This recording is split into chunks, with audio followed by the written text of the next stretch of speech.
Hello बच्चों, let's read the question and the question says identify the term ash in terms of living tissue sample analysis from the statements given below।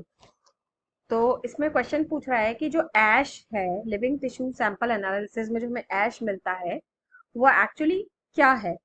तो A option दे रखा है इसमें that organic compounds oxidized to gases form CO2 and water vapour after burning of the tissue.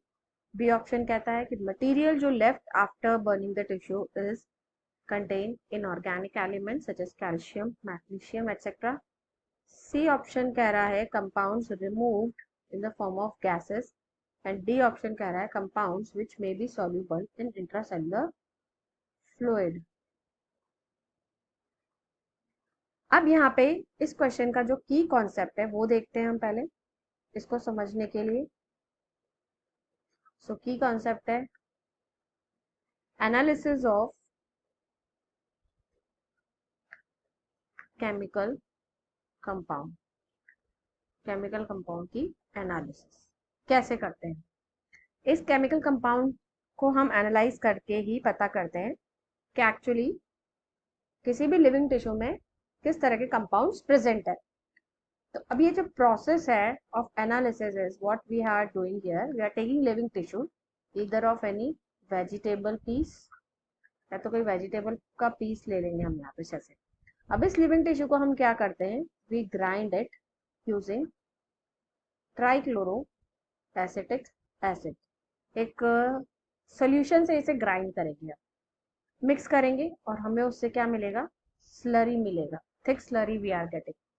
Now what happened with this thick slurry, इस thick slurry से अगर हम कहें तो हमें इसको हम फिल्टर करेंगे। फिर थिक स्लरी मिला, उसको फिल्टर किया using muslin cloth. Muslin cloth को यूज करके हम उसे फिल्टर करते हैं। अब ये जो मसलिन क्लोथ से हमने फिल्टर किया उससे हमें क्या मिलता है, हमें दो फ्रैक्शन मिलेंगे। एक मिलेगा हमें फिल्ट्रेट और दूसरा मिलेगा हमें रिटेंटेट। अब ये जो फिल्ट्रेट है इस फिल्ट्रेट को तो हम कहते हैं एसिड सॉल्यूबल पूल, क्योंकि ये सॉल्यूबलाइज होके नीचे आ गया है, उस सॉल्यूशन में डिसॉल्व होके ट्राइक्लोरो एसिटिक एसिड में डिसॉल्व होके नीचे आ गया है, तो इसे हम एसिड सॉल्यूबल पूल कहेंगे। रिटेंटेड मतलब जो ऊपर रह गया, मतलब ये सॉल्यूबलाइज नहीं हुआ है, डिसॉल्व नहीं हुआ है, इसलिए इसको हम एसिड इनसॉल्यूबल पूल कहेंगे। अब ऐसा माना गया है कि ये जो एसिड सॉल्यूबल पूल है उसमें एग्जाम्पल पे हमें मिलता है ऑर्गेनिक एसिड्स, जितने भी ऑर्गेनिक एसिड्स हैं मतलब ऑर्गेनिक कंपाउंड, और ज्यादातर एसिड इनसॉल्युबल पूल में हमें इनऑर्गेनिक कंपाउंड्स पाए गए हैं। अब यहाँ पे जो क्वेश्चन है, this question is related with our inorganic compounds. हमारा यहाँ पे जो क्वेश्चन है वो इनऑर्गेनिक कंपाउंड से रिलेटेड है। अब इस इनऑर्गेनिक कंपाउंड्स की एनालिसिस के लिए हमें क्या करना पड़ेगा कि इनऑर्गेनिक कंपाउंड्स में किस तरह के कंपाउंड्स मिल रहे हैं। Now for this what we are taking, we are using again the living tissue sample। कोई भी लीफ ले लेंगे हम, पत्ती ले लेंगे प्लांट की फॉर एग्जांपल।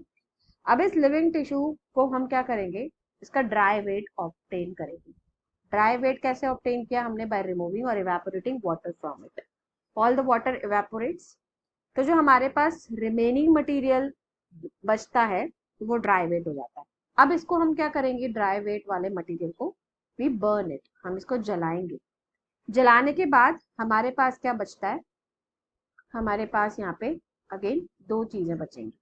देखो यहाँ पे जो दो हमें चीजें मिल रही है, पहला मिल रहा है हमें जलाने पर कार्बन कंपाउंड जो भी होंगे वो ऑक्सीडाइज हो जाते हैं, they oxidised to give CO2 plus water vapour in the gaseous form. और जो रिमेनिंग बचता है बाद में पीछे, वो से हम क्या कहते हैं, ऐश से हम कहते हैं ऐश। तो this ash is the remaining material left and it contain actually the inorganic elements that is calcium and magnesium, और अदर भी मिलते हैं इसमें एक्सेट्रा, राइट। तो इस तरह से इनऑर्गेनिक कंपाउंड्स का डिफरेंट कॉम्पोजिशन हमें किसमें मिला, मतलब इनऑर्गेनिक कंपाउंड में प्रेजेंट जो इनऑर्गेनिक एलिमेंट्स हैं दे फाउंड इन एश। अब हम ऑप्शन पे जाते हैं, let's see the option over here.